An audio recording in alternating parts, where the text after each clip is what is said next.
G'day, how are you going? And welcome back to Over the Moon.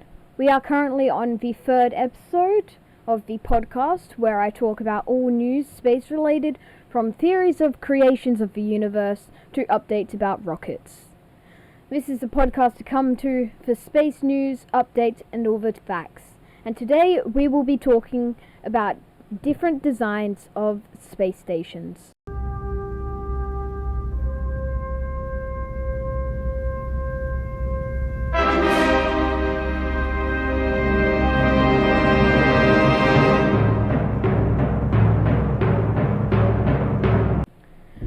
The first space station ever officially made was known as the Salyut 1. The Salyut 1 was originally made in 1971 by originally the Soviet Union, but then eventually Russia took control.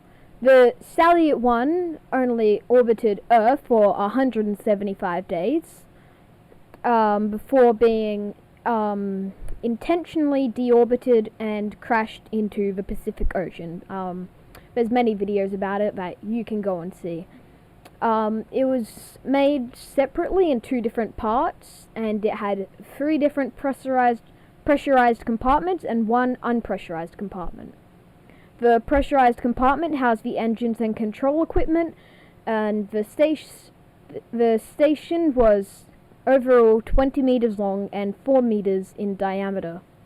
It had two double sets of solar panels extended on each end of the station, kind of like the ISS, except only two rather than four on each end. The station was sent unmanned for the first time on April 19th, 1971. 2 days later, April 21st, 1971, they sent the Soyuz 10 with 3 cosmonauts. They connected successfully but had a problem with the hatch, so they couldn't actually get into the station, so they had to come and land back on Earth. But during re-entry, they had a problem with the air supply, and all oxygen was turned toxic, and one of the pilots was passed out, but no permanent damage was done. On June 6th, the Soyuz 11 sent 3 people up. It was completed successfully, and that was until they came back to land on Earth. During the descent, a ventilation valve was opened. At the time, cosmonauts did not wear suits, so very tragically they died. And that was the last time humans went up on Salyut 1. After that very sadness, an interesting fact, Russian astronauts are known as cosmonauts. This is because the first Russians to go to space went to the cosmos, whereas in America, and I think almost or pretty much everywhere else, they are known as astronauts as they went to the stars and deep space. Now, the current space station is known as the ISS, or International Space Station. It was made by NASA, or its full name is the National Aeronautics and Space Agency, I believe. The ISS is divided into 2 parts. It was built in multiple parts, more than 2, but it has 2 parts, one for the Russians and one for the Americans. The ISS was built by NASA to test different science experiments in space. This includes a fairly recent one, which was baking on the ISS. So that's pretty interesting, because heat acts differently as there's no gravity or air, and also the effects of no gravity on muscles and organs. For instance, your heart can grow weaker from being in space, as it has to perform less to keep your blood flow optimal. Um, so the ISS was built in multiple parts, as I said, and it was first launched in 1998. It was made as a replacement to Mir, which is another Russian space station. Despite the fact that Mir deorbited in 2001, Mir was expected to live for 3 times less than 15 years, so NASA was already working on something. And another interesting thing, the ISS has continually had humans, astronauts more specifically, up there, which technically makes everyone born after 2000 technically a part of a spacefaring civilization for their entire life, as they've lived their entire life with humans continuously in space. Now the ISS was continually being built with new parts being added to it, not continually as in routinely, but they didn't stop. It used to be tiny, now it's the size of a football field, I think. But it hasn't actually had any big parts added onto it since at least 2011, when the Space Shuttle rocket was discontinued. The Space Shuttle rocket was it was the rocket actually being used to originally build, restock, and carry humans to the ISS. The ISS was supposed to be deorbited and burnt up quite a while ago, but NASA has luckily been able to keep it orbiting. Currently, it's not planned to deorbit for 5 years in 2025, but NASA will most likely manage to find a way to keep it up there for longer, as life always finds a way. Jurassic Park, Jurassic World, and that entire Jurassic series is a great movie, but we're not talking about that. So currently, because NASA reckons they can keep it up there for at least another 5 years, they haven't planned a replacement station for it. Currently, if you actually search it up, it just comes up with the Lunar Gateway, which is going to be a moon space station. So the ISS is currently housing many different nations. These are JAXA, CSA, and ESA. JAXA is the Japanese Space Agency. The Japanese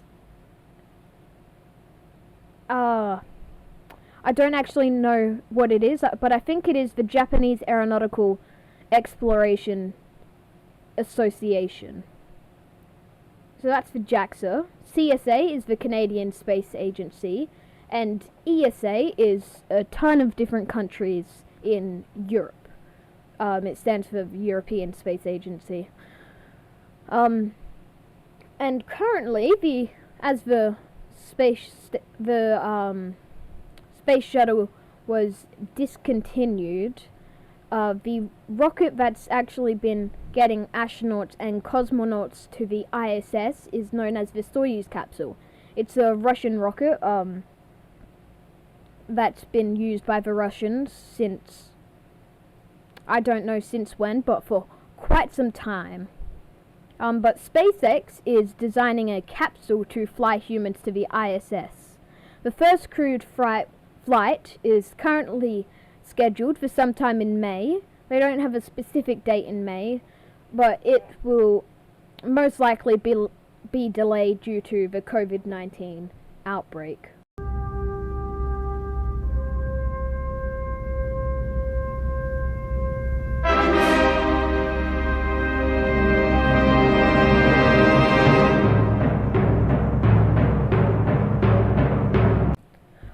to That's the Reason.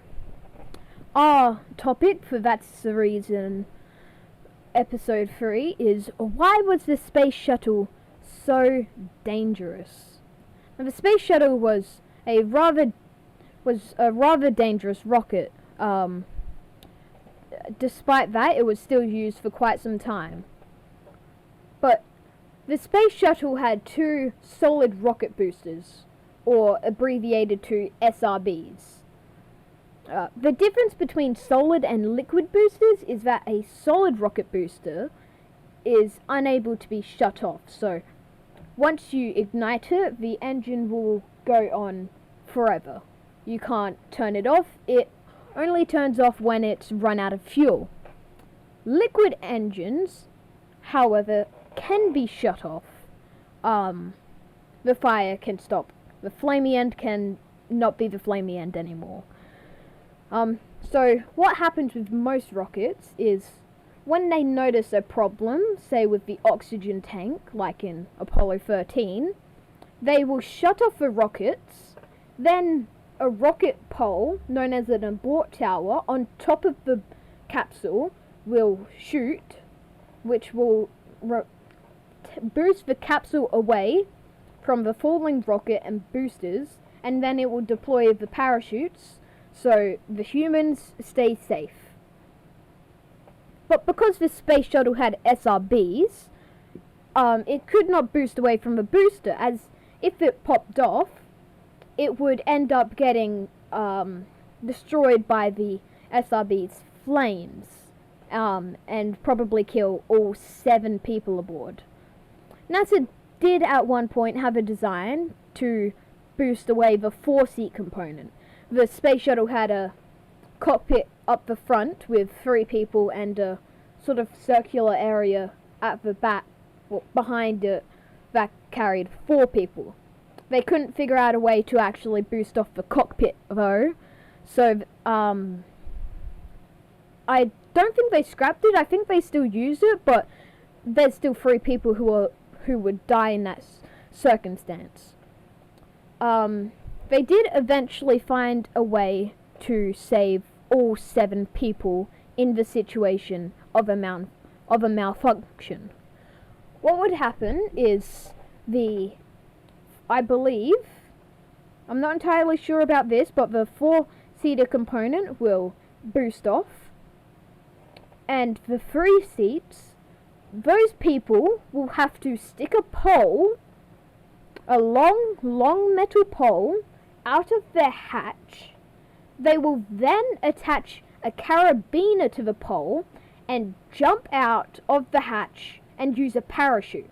The pole is just used to give them enough length so they don't end up getting absolutely murdered by the solid rocket boosters. It sounds both exhilarating and terrifying. I would love to do it though. For this, they had to create a new suit with a parachute and carabiner. Most people refer to it as the pumpkin suit, but it is officially known as the Advanced Crew Escape Suit, or the ACE suit. The ACE suit. The space shuttle was eventually discontinued due to its price, and NASA instead wanted to focus their resources on getting to Mars. Now, the space shuttle was supposed to be reusable, as in, you use it, you land it, and then you just use it again. Well, mostly reusable. They just have to fish up the booster part and reattach it. That would be it. They just refuel it and then go again. But due to safety issues, because there's legal safety issues put in by Congress, so they legally have to have some level of safety. They go through a whole mathematics progress to get the percentage, the chance of death down to as low as possible. They have a specific maximum, which is quite low, because these are human lives. We don't want to lose them. So they had to make it refurbishable. So after a launch, it'll go up, It'll go to space, probably connect with the ISS or deploy a satellite, or connect to a satellite and fix it, and then it will come in like a plane, well, almost like a plane. They come in a lot more steep, and it will land, deploy its parachutes, and slow it down as much as possible. And then after that, they'd send it to the Johnson Refurbishment Center, and they would replace all 20,000 heat shield tires separately. And they didn't have machines do this, they had humans, so the price for launching, I mean, you have that part alone. The human labor prices are extremely high. Then they also have to get a boat to go out and fish out the boosters. So it ended up being a rather expensive rocket, so it was eventually discontinued.